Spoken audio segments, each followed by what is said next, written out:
Hello dear students, now I am going to start the chapter number 7, The Little Match Girl. It is actually a fairy tale written by Hans Christian Andersen. Let's start. It was bitterly cold.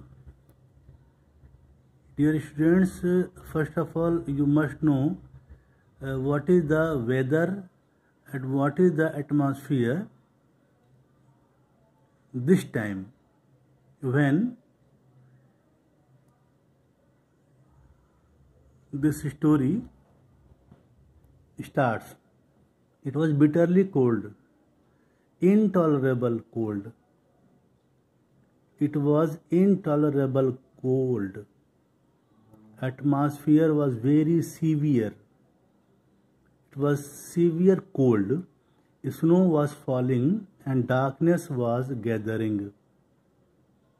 Snow was falling and darkness was gathering because this is the evening scene. For it was the last evening of the old year. It was New Year's Eve. Last day of December. Next day will be New Year. It was New Year's Eve. In the cold and gloom, a poor little girl walked bareheaded. It shows poverty. Generally, in cold season, severe season, we use scarf, shawl, such type of things we use. But this girl is bareheaded. It shows that she was really very poor and barefoot, without slipper, without shoes, through the streets. She walked through the street in which condition? Bareheaded and barefoot. She had been wearing slippers, it is true, when she left home. In the beginning, when she left the home, it is true that she had been wearing slipper. But what happened? What incident happened when she left home? But what good were they? What use of them? They had been her mother's.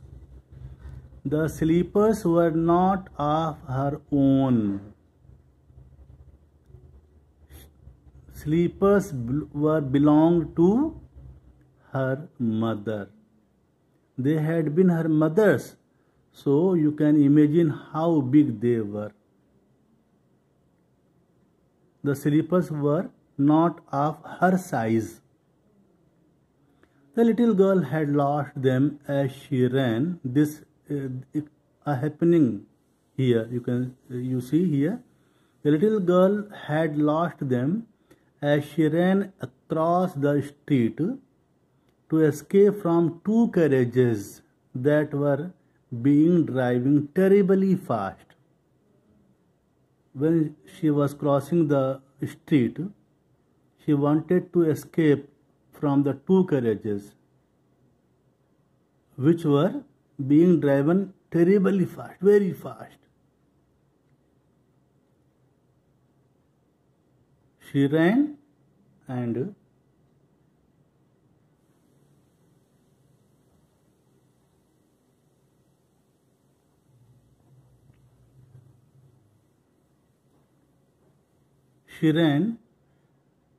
across the street to escape from two carriages that were being driven terribly fast. One slipper could not be found. And a boy had run off to flee, depart with the other. A boy, the other sleeper, was found by a boy who saying that it would come in very handy, that it would come in very easy to use as a cradle. Cradle means a small bed for a baby. Someday when he had children of his own, the boy who found her, the other sleeper, thought that it would be very useful, it would be very easy to use as a cradle. Someday when he had children of his own.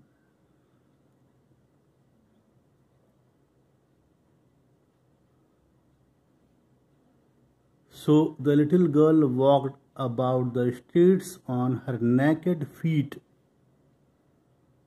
which were red and blue with the cold. Her feet were red and blue with the cold.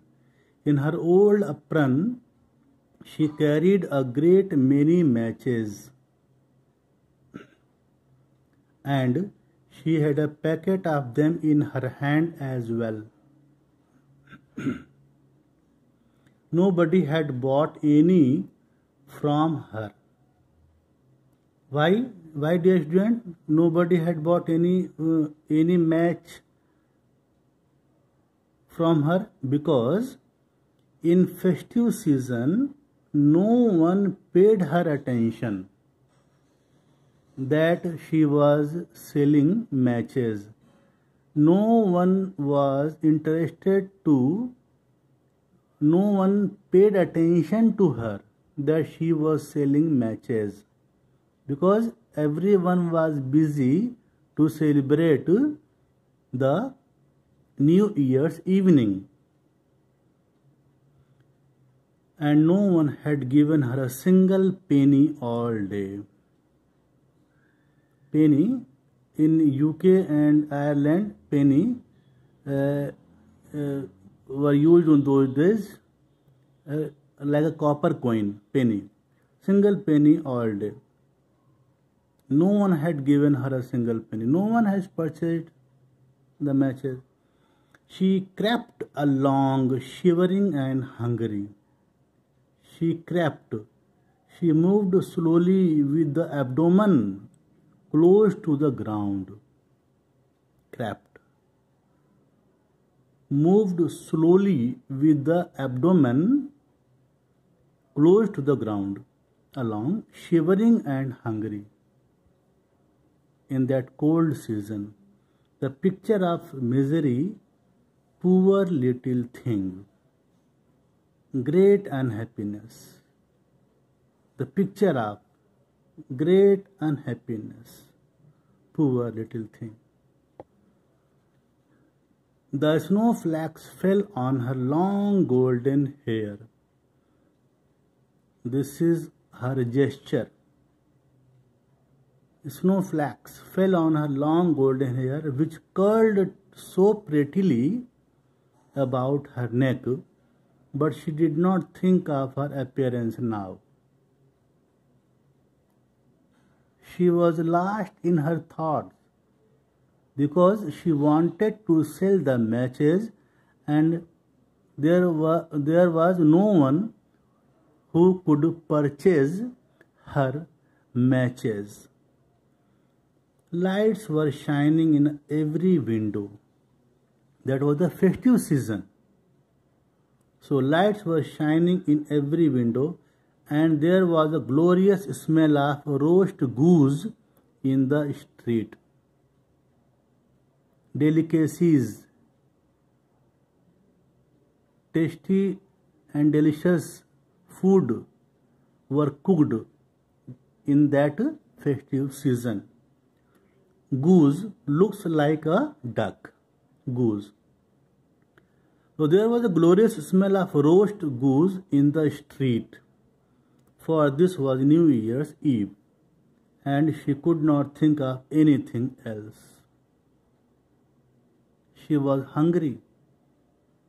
She could not think anything except hunger.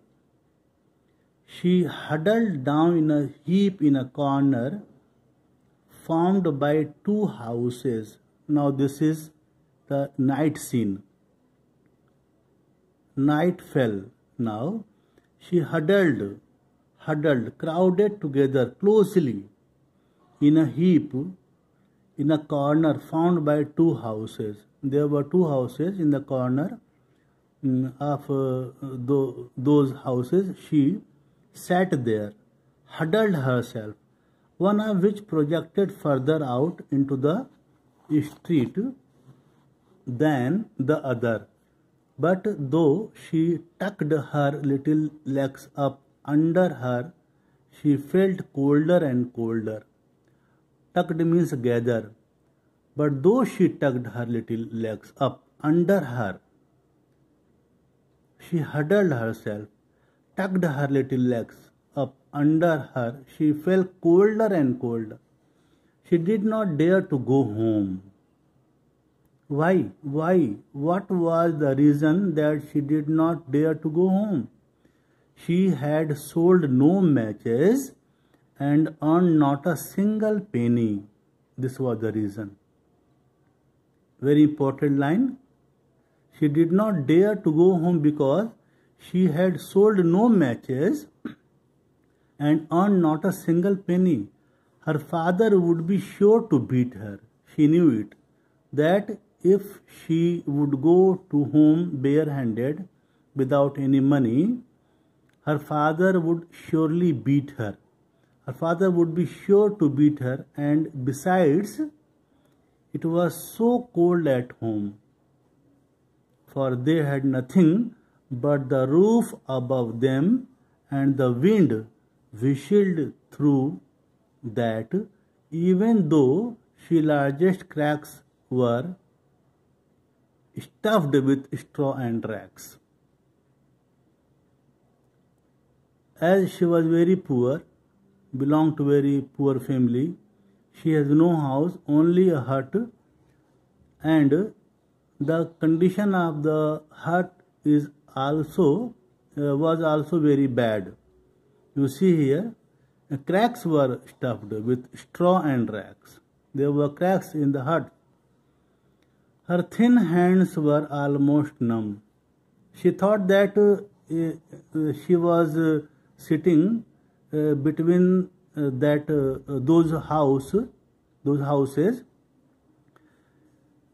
If she would go to her home, what would be use of? There would also be cold. So she thought that she would stay there. Her thin hands were almost numb with cold. If only she dared pull just one small match from the packet, strike it on the wall and warm her fingers. She thought.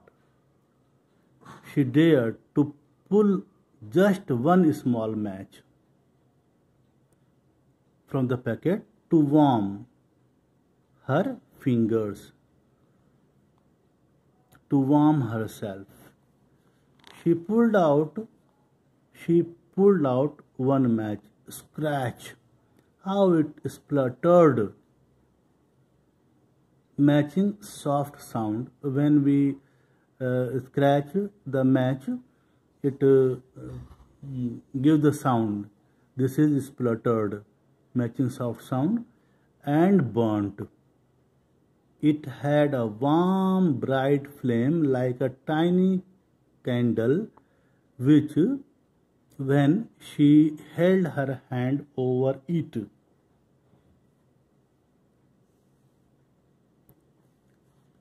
here imagination starts. Imagination. Now the girl has become imaginative here. tiny candle when she held her hand over it. But what a strange light! It seemed to the little girl as if she were sitting in front of a great iron stove with polished brass knobs and brass ornaments. It seemed that when she burned the match, it gave her splendid, magnificent warmth. The fire burned so beautifully and gave out such a lovely warmth. Oh, how wonderful that was! The child had already stretched her feet to warm them, too, when out went the flame. The stove vanished. As soon as the flame out, the stove vanished, and there she sat with the burnt match in her hand. Nothing was there, only the burnt match was in her hand. Today till here. Next day you will study the next extracts. Thank you so much.